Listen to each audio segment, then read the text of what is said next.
Imagine stumbling upon a creature that time forgot, a colossal amphibian, thought extinct for millions of years, now thriving in a hidden world. Researchers just did exactly that, uncovering a living relic from a prehistoric jungle. Join us as we explore 15 unbelievable discoveries hidden deep in the jungles. Number 15. The eighth wonder of the world, Sigiriya. Do you know about the legend of Lion Rock, best recognized today as the eighth wonder of the world? Researchers were stumped when they discovered the ancient rock fortress and palace located in the Matal district in Sri Lanka.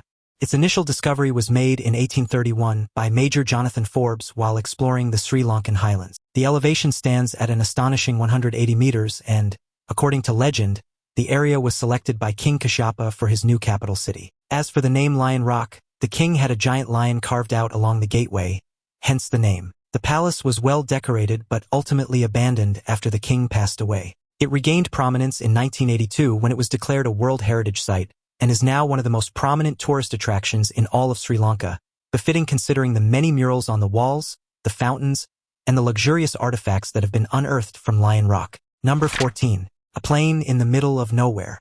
On December 7, 1941, the Japanese Imperial Army launched a surprise military attack on the American naval base Pearl Harbor in Honolulu, Hawaii. This was a major acceleration in the Second World War that had begun in 1939. Now the United States military amped up the production of wartime weapons to neutralize Japan's growing influence. Of the many inventions, one was the Boeing B-17 Flying Fortress, and in 1942 Captain Fred Eaton was flying one over South America. The Flying Fortress, however, is now known by a different name, the Swamp Ghost. But why exactly? Well, in February of 1942, Eaton and his crew had to force land the bomber plane in the middle of nowhere after repeated blows coming from the Imperial Army's military. Everyone assumed that the crew on the Flying Fortress had perished when the bomber plane failed to report back. However, just a few weeks later, Captain Eaton and his crew reported back to base, shaken up but otherwise unharmed. The exact coordinates of nowhere were revealed in 1972. A whole 3 decades after Eaton and his men had abandoned the plane in 1942. It was discovered by men wandering in the Agiambo Swamp in Papua New Guinea. The name Swamp Ghost was befitting considering the wreckage and the fact that it had now been completely covered in mud and partially embedded in the swamp. After the rediscovery, the Travis Air Force Base Heritage Center planned to recover the wreckage, and in 2010 it was announced that Swamp Ghost had been cleared for takeoff from Papua New Guinea.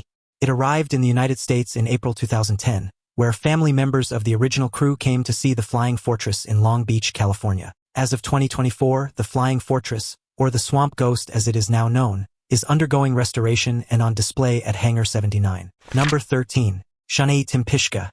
In 2011, Andres Russo set out to learn more about the mysterious tributary that fed into the Amazon River. What could be so mysterious about running water? In the case of the Sha Tempishka, everything. Russo had heard of the world's only boiling water river from his grandfather. Altogether, many people in the young geophysicist's hometown had spoken about the mysterious river and tried to explain the phenomenon with superstitions. The river is located in the Mayantuica Sanctuary, part of the Huánuco High Forest in Peru. The local Ashaninka community, for example, had their own theory. They believed that the river was Yakamama, the mother of nature's spirit, which explained the anomaly. Russo wanted to learn more about the river and explain why it had water that would reach 110 degrees. He was not readily accepting of the superstitions and believed that there had to be a plausible explanation. After extensive efforts, Russo was able to determine what made the river an anomaly. He determined that the river ran deep to the Earth's mantle, several degrees hotter than the Earth's surface, and because the water flowed along the geothermal gradient,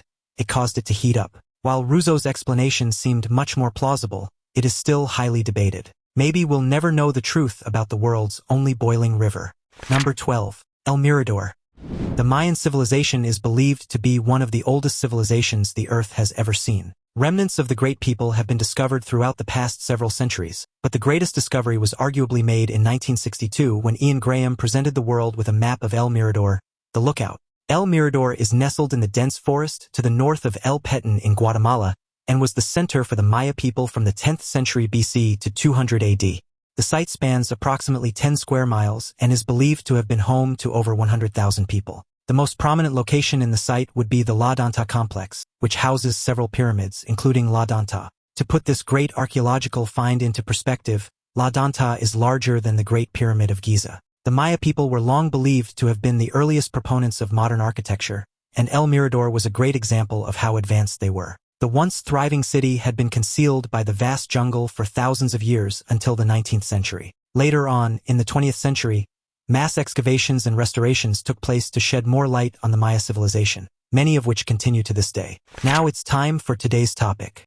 In late 2025, a joint research team from Universidad Nacional Mayor de San Marcos was surveying an uncharted tributary of the Madre de Dios River in southeastern Peru when the forest went silent. A motion camera, meant to track caimans, instead recorded something dragging itself from the water, huge, slow, and wrong. The creature resembled an amphibian, but far larger than any known species, its skin ridged and scarred like fossilized bark. Locals whispered of an ancient river sleeper that predates humans. When researchers approached, the water churned violently, and the animal vanished beneath the mud. DNA traces recovered nearby didn't match any catalogued amphibian. The footage was classified briefly. One biologist later said, "We didn't discover it, we interrupted it." Number 11. Stone spheres. Employees of an American company had traveled to the Diquis Valley in Costa Rica in the 1930s looking for something that would not quite be considered a historical find. The team was looking for bananas when they ventured into the Diquis Valley, but ultimately stumbled on something that would change the course of history forever. The team found 3 odd structures in the middle of the jungle, something you would never expect to find there. They had found 3 stone spheres, which were later found to have been constructed entirely of granodiorite. The biggest question, however, was who made them and why exactly. It is safe to assume that the structures were built sometime between 200 BC and 1500 AD. The more difficult question of the two is why, because while many theories suggest that these stones were culturally or religiously significant, the exact reason remains unknown. Over 300 of these stones were ultimately found scattered throughout the Diquis Valley. Archaeologists later suggested that the granodiorite stones had been carved into the shape of rough spheres, later sanded with leather scraps to make them perfectly round. Still, no one knows why an ancient civilization would create these stones, known as the bolas de piedra. In either case, which religion promotes the creation of stone spheres only to have them scattered throughout the jungle? A lot of explanations have been presented over the years, yet all of them raise more questions than they do answers. Maybe we will never really know the truth behind the bolas de piedra. Number 10. The lost stone head of Guatemala.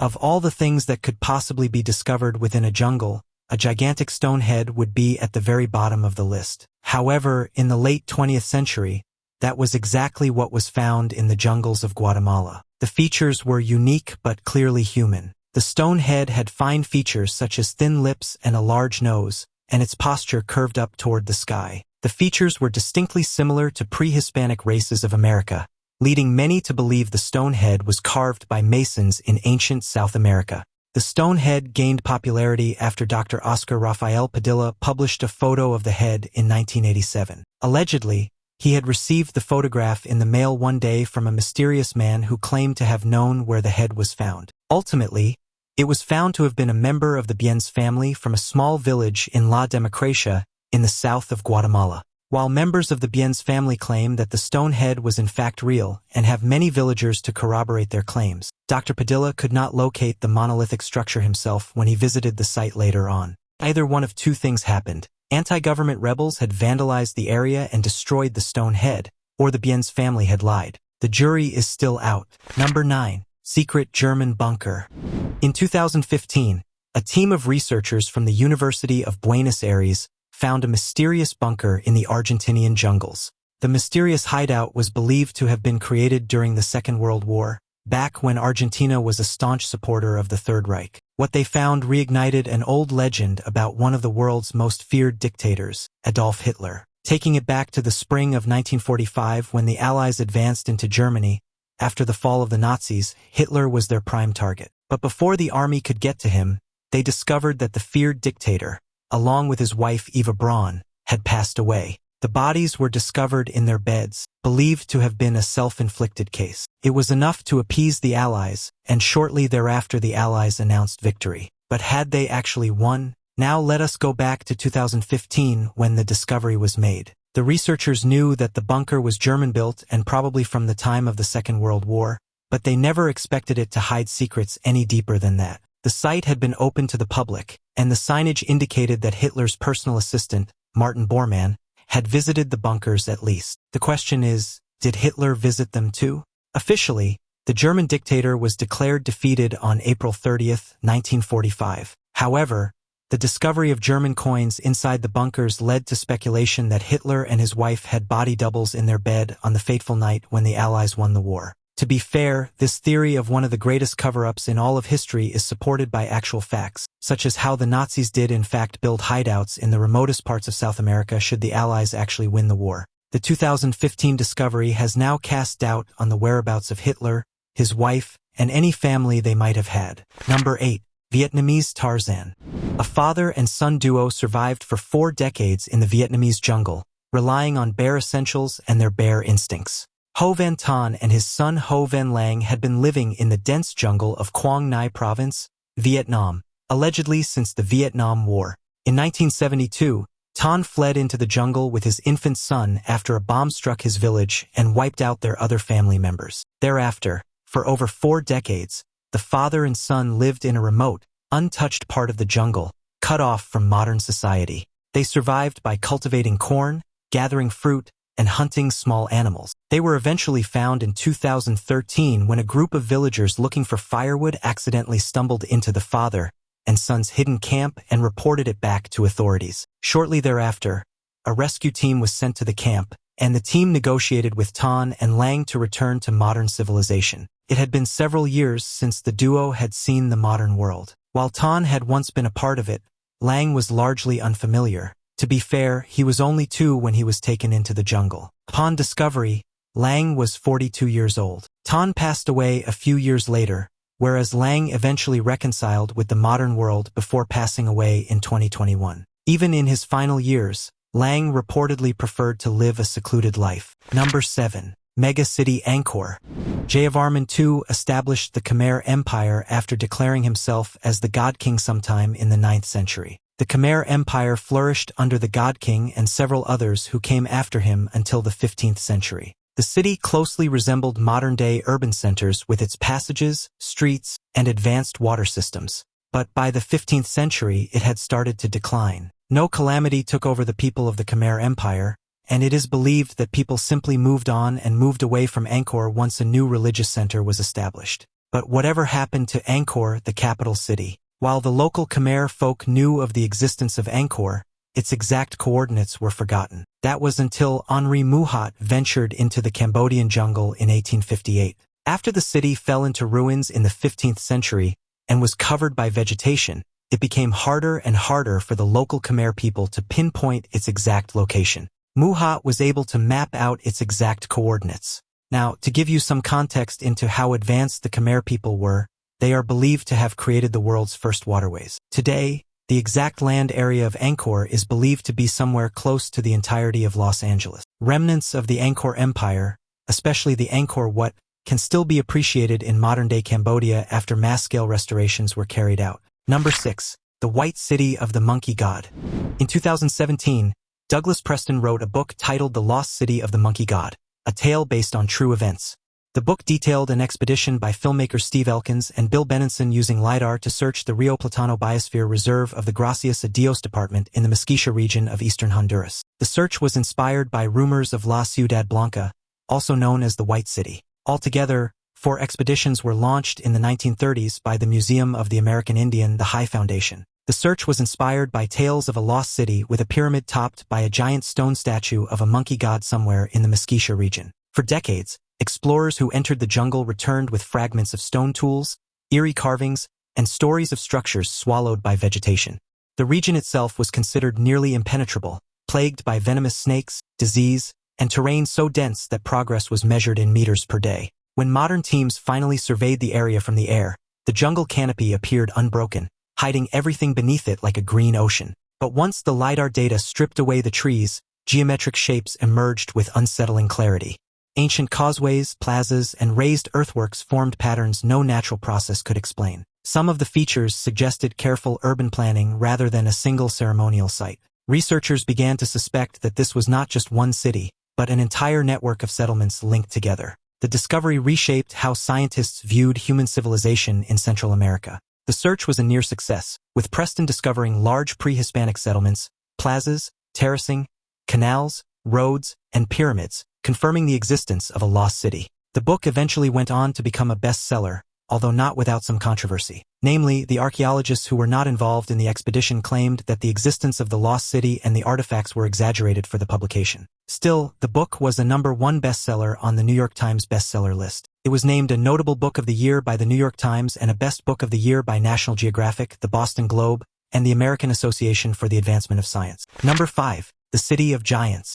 Nestled in the remote jungles of Ecuador, archaeologists discovered a lost city which has been termed as the Lost City of Giants, a site that has sparked intrigue, controversy, and debate for decades now.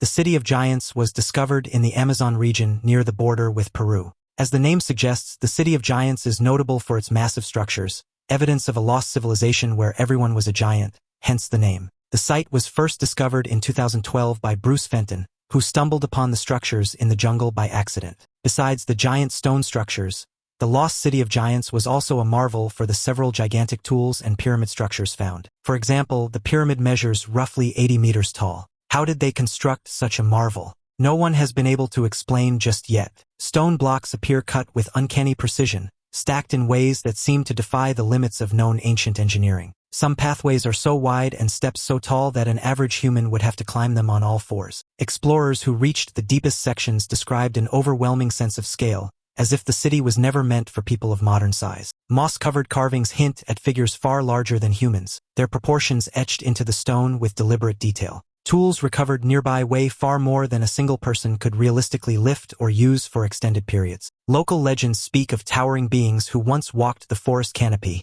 shaping the land as easily as clay.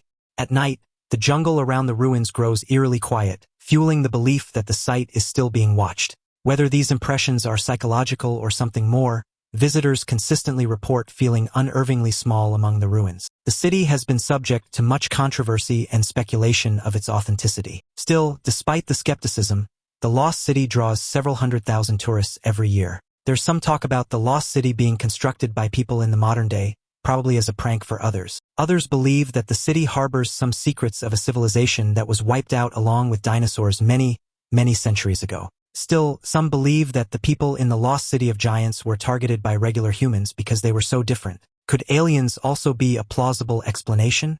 We might never know. Number 4. Vilcabamba.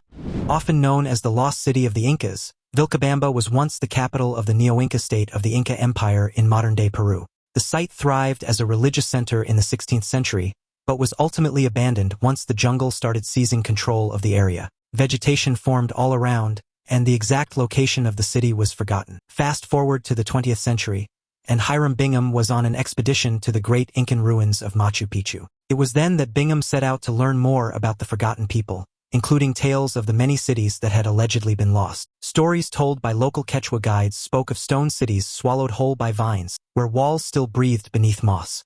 Bingham listened closely, mapping rumors as carefully as rivers, convinced that legends were often history waiting to be uncovered. The deeper he went, the quieter the jungle became, as if the forest itself was guarding something sacred. Broken terraces appeared beneath the roots, hinting at agriculture where no human hand had touched the soil for centuries. Carved stones lay toppled like fallen teeth, their angles too precise to be the work of nature alone. Each step forward blurred the line between myth and archaeology, turning campfire stories into tangible clues. Supplies ran low, morale dipped, and rain threatened to erase every fragile trail they cut into the undergrowth. Yet the sense of standing on the edge of a lost chapter of history pushed the expedition onward. Altogether, Bingham spent 3 days on foot searching for the lost city of Vilcabamba. Throughout his journey, he cut through thick areas of the jungle, created passageways, and found several Incan artifacts, including stone houses, coins, pottery, and even a stone bridge. Bingham's discoveries have been challenged by some explorers who believe that Vilcabamba's exact coordinates sprawl throughout the Great Jungle and perhaps the whole jungle was once Vilcabamba. To this day, we are still figuring that out. Number 3. Ancient aeroplanes of the Incas. Could ancient civilizations have conquered the art of flying long before modern-day humans ever caught up? According to some researchers and fringe theorists, yes, they very well could have, and the Incas would have been the first people in humankind to do so. This is something that has been hotly debated over and over again, best evidenced by the ancient airplanes of the Incas, small gold figures that resemble modern aircraft. Locally, these artifacts are known as Quimbaya artifacts. The airplanes were found in tombs in the Tolima region in modern-day Colombia, a site known to have once been home to the Incas. What immediately captures attention is how closely some of these objects resemble modern jets, complete with swept-back wings, vertical tail fins, and aerodynamic proportions. Unlike stylized animals commonly found in ancient art, these figures appear engineered rather than decorative. Some researchers point out that insects and birds rarely have vertical stabilizers like the ones seen on these models. This detail alone has fueled decades of speculation and controversy. Supporters of the ancient flight theory argue that such design choices are too precise to be accidental. Skeptics counter that humans often project modern understanding onto ancient objects. Yet the debate persists because no definitive explanation fully accounts for every design feature. Each discovery seems to raise more questions than answers, deepening the mystery.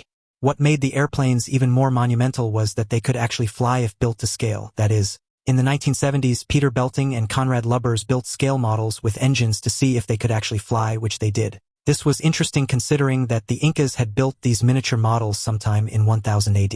Still, what if they were not mini airplanes? That was a question proposed by several archaeologists who argued that the mini airplanes were actually representations of animals or religious figures. Many argued that the Incas were not advanced enough to understand modern flight, and it is more logical to assume that these figures represent mythological flying creatures. Number 2.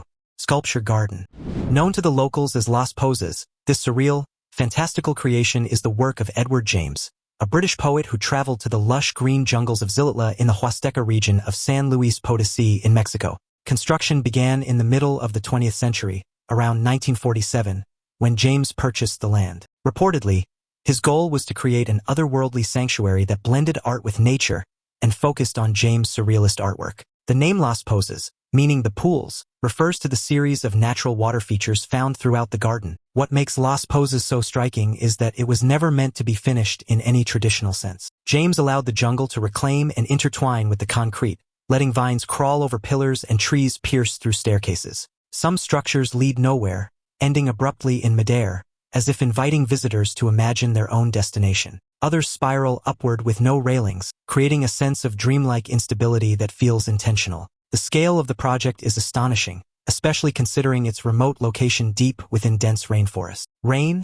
mist, and tropical sounds constantly reshape the atmosphere, making no two visits feel the same. For James, unpredictability was part of the art, and nature was an equal collaborator rather than a backdrop. Walking through Las Pozas often feels less like visiting a garden and more like stepping inside someone else's imagination. These tranquil pools, some of which were modified by James, provide a serene contrast to the towering, eccentric structures that surround them. James did not work on the project by himself. Over the next several years, he hired several local artisans to cover the whole 80 acres to create Las Pozas. James created sculptures, staircases, archways, and passages that lead into the jungle, all following a whimsical theme adorned with giant flowers. Today, the sculpture garden attracts tourists from all over the world who venture into the jungles looking for James's take on a whimsical, fantastic world. Number 1. The man who hid in the jungle for decades.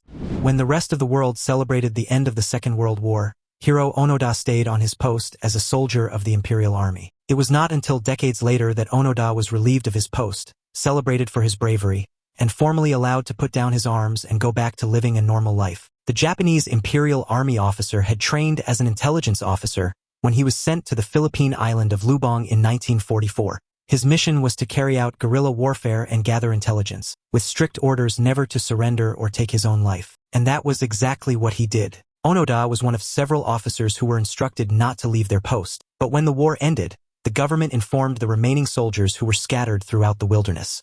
This was done by dropping leaflets in jungles, but Onoda dismissed this as enemy propaganda. Meanwhile, other soldiers eventually left their posts, even if they did not believe the war was over, just to be able to go back to normalcy. The real question is, how long did Onoda stay in the wilderness? Interestingly, 3 whole decades.